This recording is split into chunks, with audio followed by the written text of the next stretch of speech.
नमस्कार, India real estate guide में आपका एक बार फिर बहुत बहुत स्वागत है। पिछले हफ्ते हमने शुरुआत की थी एक सीरीज की जिसमें हम ये देखने की कोशिश कर रहे हैं कि नई सरकार और नए जनादेश से क्या परिवर्तन आएगा इस देश के अंदर, और खासतौर पर अगर बात हो रियल एस्टेट की, आपके घर के सपने की। हमारी ग्रैंड जूरी फिर से एक बार हमारे साथ है। आपका एक बार फिर से तारुफ करा दूं, हमारे साथ बने हुए हैं वकील साहब निरंजन हीरानंदानी जी, बाबूलाल वर्मा और श्री गोपाल काबरा मुंबई स्टूडियो में, और इसके साथ हमारे साथ दिल्ली से हैं नईन रहेजा साहब, बेंगलोर से जेसी शर्मा, और साथ ही हैदराबाद से हमारे साथ हैं सी शेखर रेड्डी। आप सबका एक बार फिर बहुत बहुत स्वागत है। चलिए, तो पिछले हफ्ते हमने देखा कि किस तरह से मोदी सरकार या नई सरकार ने एक आशा की किरण भर दी है, एक आशा का आश्वासन दे दिया है कि अब कुछ बदलने वाला है। लेकिन यह सब कैसे होगा, एक तय एजेंडे पे चलना होगा, और उसी एजेंडे को आज हम यहां पर सेट करेंगे। शुरुआत करते हैं कि सबसे पहले जब आप घर खरीदने जाते हैं तो क्या प्रॉब्लम आती है आपके सामने? आपको लगता है कि दाम बहुत ज्यादा है,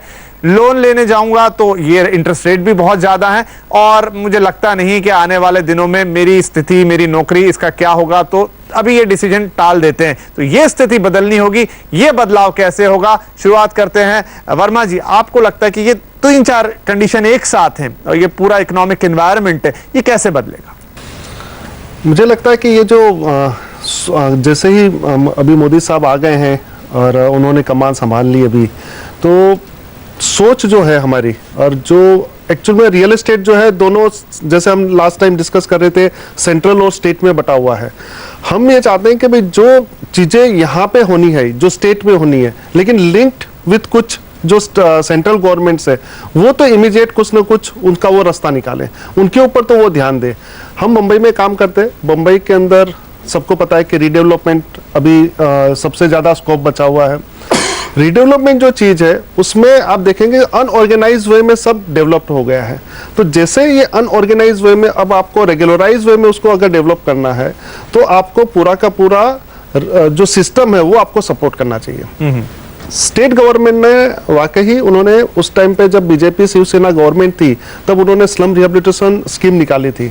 जो मुंबई की 55% पॉपुलेशन आज मुंबई में स्लम में रहती है, उसकी अगर डेवलपमेंट होगी तो मुंबई का डेवलपमेंट हो सकता है। तो मैं चाहता हूँ, जो हमारी सोच है कि अगर बंबई का डेवलपमेंट देखना चाहते हैं तो रीडेवलपमेंट के नजरिए से सेंट्रल गवर्नमेंट के अंदर जितने भी इश्यूज पेंडिंग है, जो आज तक उसके ऊपर बहुत ज्यादा ध्यान नहीं दिया गया था, उसके ऊपर ध्यान देना चाहिए। राइट निरंजन जी, लेकिन जो मेरा थोड़ा मूल सवाल था वो ये कि अब आपको लिक्विडिटी, खासतौर पे वो चाहे आपके एंड पे हो चाहे फिर वो खरीदने वाले के एंड पे हो, उसकी समस्या कैसे दूर होगी? ये इजी फंडिंग वाली बात है, सस्ता पैसा जो मुझे मिले ताकि मैं आराम से जाके घर खरीद सकूं, आप आराम से घर बना सके, वो कैसे पॉसिबल होगा? उसमें 3 रास्ते हैं। नंबर 1, आरबीआई जो प्रायोरिटाइजेशन ऑफ होम लोन करती है वो 10 लाख तक रखी है, लेकिन मुंबई में 10 लाख में तो घर मिलते ही नहीं है, तो वो 10 लाख के मुंबई शहर में 50 लाख को करना चाहिए, दूसरे शहरों में 10 लाख से 25 लाख करने चाहिए। तो मेरे अंदाज से एक बहुत राहत मिलेगी, बैंक कम दाम में वो पैसे होम लोन्स के लिए दे सकेंगे। सेकेंड, जो इनकम टैक्स में डिडक्शन है, इंटरेस्ट, ब्याज for the purposes of counting as income, वो 1.5 लाख रुपया 10 साल 15 साल उन्होंने किया था। उसके बाद तो काफी दाम बढ़ गए, ब्याज भी बढ़ गया, और उसकी जो है हमें डिडक्शन एटलीस्ट 1.5 लाख से 5 लाख रुपया हमें करने की आवश्यकता है। और तीसरी बात, वो बहुत महत्व की बात है, जब हम कंस्ट्रक्शन करते हैं और मकान बेचते हैं तो हमें सर्विस टैक्स भरना पड़ता है। स्टैंप ड्यूटी है, उसके बाद में स्टैंप ड्यूटी रजिस्ट्रेशन है, उसके बाद में वैट है, और अभी हम मकान तैयार हो जाए और हम बेचें तो उसमें सर्विस टैक्स नहीं लगती। लेकिन अंडर कंस्ट्रक्शन जो आम जनता को एक साथ में तो भर नहीं सकते, तो उनको इंस्टॉलमेंट में खरीदने की आवश्यकता है। तो थर्ड, सर्विस टैक्स रद्द करने की बहुत आवश्यकता है। ये 3 मुद्दे हम इमीडिएटली ले लें तो मेरे अंदाज से एक जोश आ जाएगा।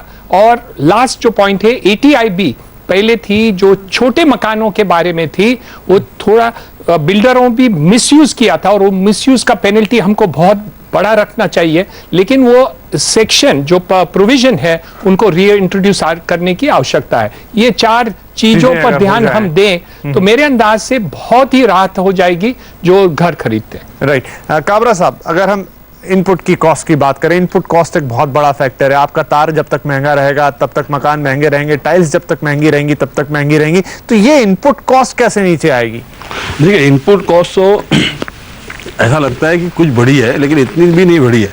इनपुट कॉस्ट तो तब हो सकता है कि इसमें एक्साइज ड्यूटी कम हो, और एक्साइज ड्यूटी वैसे भी 10% है।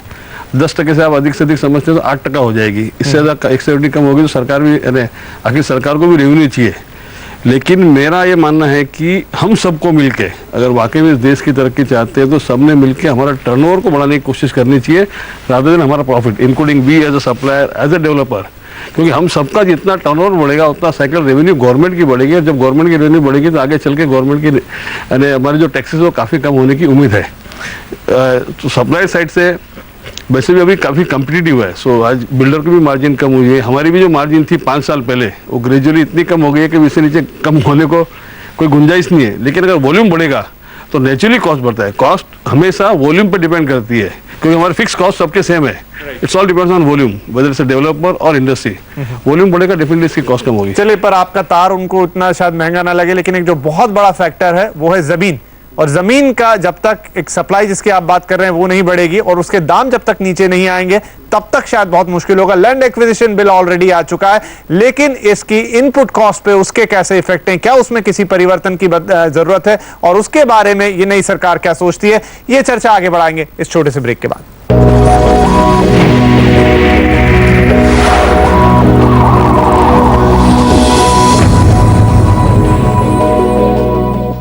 Welcome back. आप देख रहे हैं इंडिया रियल एस्टेट गाइड, और यहां पर हमारी ग्रैंड जूरी सेट कर रही है एजेंडा नई सरकार के लिए कि किस तरह से रियल एस्टेट में आगे बढ़ा जाए, ताकि एक अफोर्डेबल हाउसिंग, जिसकी बात नरेंद्र मोदी भी करते हैं, और सबके लिए घर का सपना पूरा हो सके, हकीकत बने। लेकिन इस हकीकत में एक बहुत बड़ा रोड़ा है, वो है जमीन, उसकी अवेलेबिलिटी और उसकी ऊंची कीमत। ये दोनों ऐसी चीजें हैं कि जब तक आप इनमें सामंजस्य नहीं बिठाते तब तक चीजें थोड़ी मुश्किल होगी। वकील साहब, आपसे स्टार्ट करते हैं।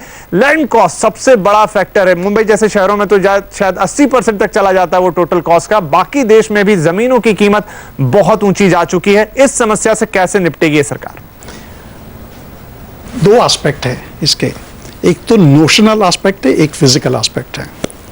एफएसआई जो है वो अगर बढ़ा सके आप, तो लैंड की जो कॉस्ट है वो कम हो सकती है। जो भी लैंड है उसका कितना आप एक्सप्लॉइट कर सकते हो, इस पे इसकी कॉस्ट डिपेंड होती है।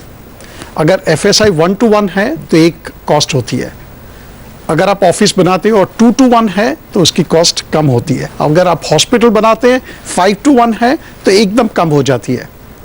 तो अगर आप एफएसआई बढ़ा सकते हो इंफ्रास्ट्रक्चर को ध्यान में रख के, तो इसमें बहुत फायदा हो सकता है। सेकंड है फिजिकल।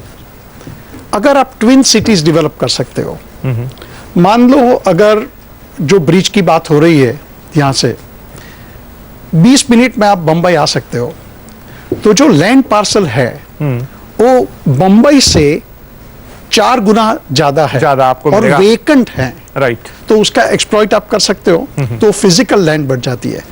तो अगर वो लैंड को आप एक्सेस देंगे तो बंबई की जो लैंड है उसकी कीमत कम हो सकती है। और थर्ड, जो रीडेवलपमेंट का बाबूलाल जी ने बताया, दैट्स वेरी ट्रू, क्योंकि अभी जो लैंड है वो ऑक्यूपाइड है।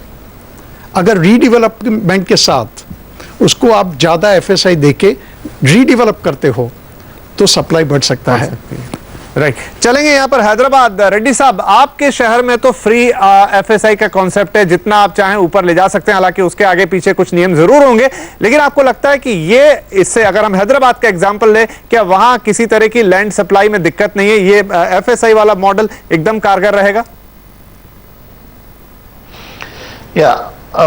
पहले मैं I want to thank the BJP because they have all included our wish list in their manifesto. So as a CREDAI, we feel that definitely the Modi government will implement the reforms which are already recommended by us. And इसमें जो taxes rationalization है, उसमें जैसा service tax के बोल रहे थे निरंजन जी, I think 100% the service tax has to be exempted. And जो loans हैं, जो सप्लाई साइड जो उसको अपन जो डिमांड मीट होना बोले तो, जो डिमांड को ज्यादा करना बोले तो interest rate, home loan interest rate कम होना चाहिए। सो एक इमीडिएटली एक स्टिमुलस पैकेज देना चाहिए द परचेजर को, एटलीस्ट 3% इंटरेस्ट सबवेंशन देना चाहिए, up to loans of maybe 50 lakhs in metros like Bombay and 30-35 lakhs in other cities. That will definitely boost the demand side, and the supply side part of it is concerned. So developers को जो MOF का दिक्कत है up to 2000 square meters का जो exemption देना चाहिए project area में, और उसके वास्ते जो भी गाइडलाइन चाहिए उसको बिल्डिंग रूल्स में रखना चाहिए. We need not go to the sub committees of the MOF in every state. For example, Maharashtra में जो हो रहा है 1.5 year to 3 years pending है MOF का permissions. So only guidelines they have to give to the state government to be incorporated in the building rules. Therefore, there is no need to go to the subcommittees. That will solve our issue. Then online permission देना चाहिए, online NOCs and online permissions. And when coming back to your question of the no FSI, it is really working out very well in Hyderabad and also on United AP. It's the best example in entire Asia, I can say, because today the land prices are the lowest in the country. If you see in Hyderabad, we are almost 50% of the prices of the most of the metros. So this is the best example. We have no limitation on the FSI, Right. and this is giving more funds. The additional FSI above 5th floor onwards, it is giving more impact fee to the local body to improve the infrastructure. Right चलिए, तो आप कह रहे हैं कि ये model काम कर रहा है हैदराबाद में और उसका एग्जांपल लेना चाहिए. यहाँ पर शर्मा जी, जेसी शर्मा जी के पास जाएंगे बेंगलोर. सर, आपको लगता है कि जो लैंड एक्विजिशन बिल है फिलहाल के लिए, क्या वो बिल्कुल अपने सही प्रारूप में है? क्योंकि डेफिनेटली आप सबको अपना हक देना चाहते हैं, उनको उनकी जमीन की वाजिब कीमत देना चाहते हैं, लेकिन इससे शायद इस तरह की बातें आ रही हैं निकलकर और कुछ प्रपोजल्स भी जा रहे हैं कि इससे जमीन का अधिग्रहण मुश्किल हो गया है, क्योंकि जिस चीज को सरल बनाने के लिए आप गए थे वही कहीं मुश्किल हो गई है. मैं पूर्णतः सहमत हूँ. लैंड एक्विजिशन एक्ट जो है सेंट्रल एक्ट है और इसके काफ़ी हद तक जो प्रावधान हैं वो प्रैक्टिकल रियलिटीज़ को समझकर नहीं किए गए हैं, और उससे जो है हमारे जो देश का विकास है और जो औद्योगिकरण है उसमें बाधाएं आएंगी. तो पहला काम जो है इस लैंड एक्विजिशन एक्ट को सिंप्लीफाई करना पड़ेगा, और किस पर्पज़ के लिए बनाया गया है, इसकी क्या ज़रूरत है कि नहीं ज़रूरत है, इस चीज़ को भी समझना पड़ेगा. जहाँ तक मेरा मानना है कि नई सरकार जो है इससे हमको जो भी वादे मनवाने हैं उसमें हमें छोटी छोटी चीज़ें नहीं सोचनी चाहिए. आज कोई भी एक बायर आता है, वो कितना ही बड़ा घर लेवे, सेल्फ यूज के लिए अगर घर लेवे तो उसको जो है एक इनकम टैक्स का, एक इंटरेस्ट का उसको जो है एग्जम्पशन मिलना चाहिए.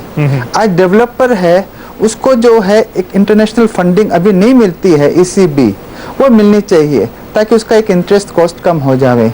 जहाँ तक जो टैक्सेज हैं और जो मल्टीप्लिकेशन ऑफ टैक्सेज हैं उसको हर हालत के अंदर में हमें अवॉइड और एलिमिनेट करना पड़ेगा, और हमें ये निश्चित करना पड़ेगा हमारे अनुभवों से और सरकार को अपने अनुभवों से कि हम एक दूसरे के पार्टनर हैं ग्रोथ के अंदर में, और इस तरह के एक्ट जो बने वो सिंप्लीफाई होने चाहिए हमारे प्रोसेसेस को. हम MOF की बात कर रहे हैं. MOF हमारे हिसाब से बिल्डिंग इंडस्ट्री के अंदर में एक सिंपल गाइडलाइन के हिसाब से चालू रखनी चाहिए, न कि जो है इसको एक एक्ट बना के रियल एस्टेट बिल्डिंग इंडस्ट्री के अंदर में हम अप्लाई करें. और इस तरह की छोटी छोटी चीज़ें हैं, सेटबैक लॉज हैं, non agriculture to non agriculture conversion है, इन सबको बातों पे ध्यान देना होगा और विश्वास के साथ ध्यान देना पड़ेगा. जी जी, चलिए, तो यहाँ पर जमीन को लेकर कुछ समस्याएं जरूर, लेकिन उसके बाद अगर आपको जमीन मिल भी गई तो एक बहुत बड़ी दिक्कत आती है अप्रूवल्स की. शायद सब सहमत होंगे कि ये सबसे बड़ा रोड़ा है इस वक्त. अगर आपको अपनी हाउसिंग इंडस्ट्री में एक पेस लाना है, वो कैसे सॉल्व होगा, चर्चा करेंगे इस छोटे से ब्रेक के बाद.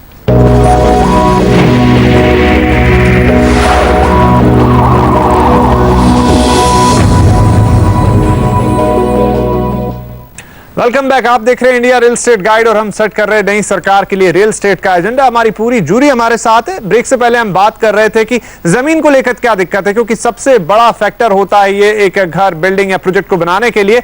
लेकिन अब जमीन अगर आपके पास है भी तो अप्रूवल प्रोसेस में आप अटक जाते हैं और उस जमीन की कॉस्ट बढ़ती जाती है और घर अनअफोर्डेबल हो जाते हैं. रहेजा साहब, दिल्ली से चलेंगे. एक बार आपको क्या लगता है अप्रूवल प्रोसेस को, आपने कहा भी कि चीजों को ऑनलाइन कर देना चाहिए, लेकिन ऑनलाइन होगी तो एक पूरा सिस्टम सिस्टम बनेगा उसके लिए शायद उसमें थोड़ा वक्त लगे।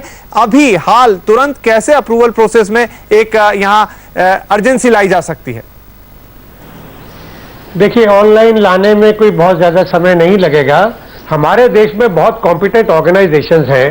एक्चुअल एक किसी भी अप्रूवल प्रोसेस के अंदर, कोई भी रियल एस्टेट प्रोजेक्ट के अंदर 3 बेसिक चीज़ें देखने की ज़रूरत होती है।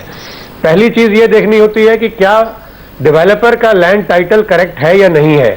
दूसरी चीज़ देखनी होती है कि क्या डेवलपर के पास फाइनेंशियल कैपेबिलिटी और एग्जीक्यूट करने की कैपेबिलिटी है कि नहीं है, और उसका क्या ट्रैक रिकॉर्ड अच्छा है या नहीं है। तीसरी होती है कि क्या सारी चीज़ें जो है डेवलपर जो बायलॉज हैं और सिस्टम्स हैं, FAR वगैरह हैं, सर्कुलेशन नॉर्म्स हैं, फायर नॉर्म्स हैं, आपके जितने भी अलग एयरपोर्ट अथॉरिटी ऑफ इंडिया के नॉर्म्स हैं, ये जितनी भी अप्रूवल प्रोसेस मैकेनिज्म है वो आता है थर्ड प्लेटफॉर्म के अंदर। फर्स्ट के लिए you can have very good legal firms और उनका पैनल बना दीजिए, 50 फर्में बना दें, हर एक स्टेट में पैनल हो, और वो वेट करें कि भाई ये बिल्कुल, आप बैंकों से करोड़ों रुपए का अगर लोन दे देते हैं किसी भी बिजनेस एंटरप्राइज को टाइटल वेरिफिकेशन के लिए, तो ये जरूरी नहीं है कि हमें पटवारियों के पास और कानून गोज के पास और इधर से तहसीलदारों के पास इधर से इधर भागना पड़ेगा, सर्टिफिकेशन लानी पड़ेंगी उनको सारा, और उसके बाद उसको रीवेरिफिकेशन में जाना पड़ेगा सारा। इसकी जगह हमारे के ऊपर सिर्फ ये डालें कि आप पैनल से सर्टिफिकेशन लाइए कि आपका टाइटल करेक्ट है, नंबर 1।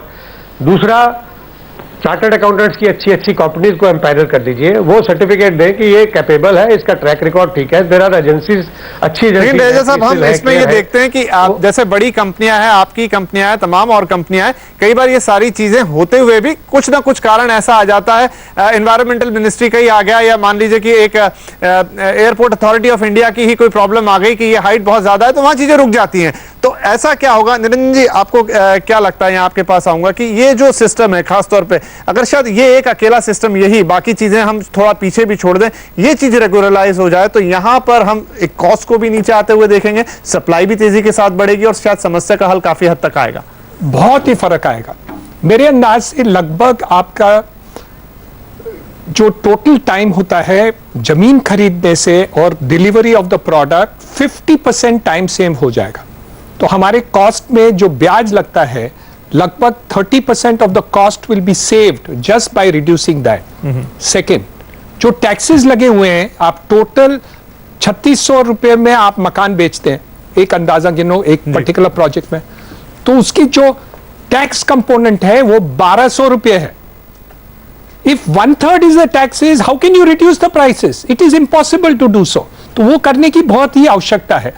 लेकिन परमिशन प्रोसेस में हर डिपार्टमेंट ये चाहता है कि हमारे ड्रॉर खुले रहे, तो वो प्रॉब्लम यहां रहा है। इसलिए multiplicity of departments for giving approvals must be eliminated. You cannot have, it has to be one door one window, whether online offline or to the line. मेरे अंदाज से एक ड्यूटी देनी चाहिए कोई भी ऑफिसर को of the rank of secretary to government of Maharashtra और इंडिया और व्हाटएवर, कि your job is to see that permissions are given in 3 months time from the time of approval, and if it is not done, then there is a responsibility fixed why it is not getting permitted. Because what they are doing is they are putting wrong reasons for refusal. They are harassing. जैसे नवीन साहब ने बताया, पटवारी के पास जाके उसके पांव पड़ने पड़ते हैं कि हमको ये सर्टिफिकेट दो। तो हर एक लेवल पर आपको पांव पड़ना पड़ता है। मैं नहीं जाता हूं तो मेरे आदमी जाते हैं। तो मेरे अंदाज से ये जो सिस्टम लाइसेंसिंग की बनाए गए है, वो आप जब तक एलिमिनेट नहीं करेंगे सस्ते घर कभी बनेंगे नहीं। चलिए, तो quick word आखिरी में, be very careful on that. वकील साहब आपसे क्योंकि कंक्लूड करना होगा, समय खत्म हो रहा है। ये सिस्टम आ जाएगा, लेकिन कहीं ये खतरा तो नहीं रहेगा कि अप्रूवल प्रोसेस तेज होने के चक्कर में कुछ गलत अप्रूवल, कुछ गलत चीजों को अप्रूवल चले जाएं? सिस्टम को कैसे मजबूत रखेंगे? पहले तो मैं एक थोड़ा सा ऐड करना चाहता हूं, निरंजन साहब जो बोले, अगर जो आप प्राइस पकड़ते हो, that price can come down by 25%। Right.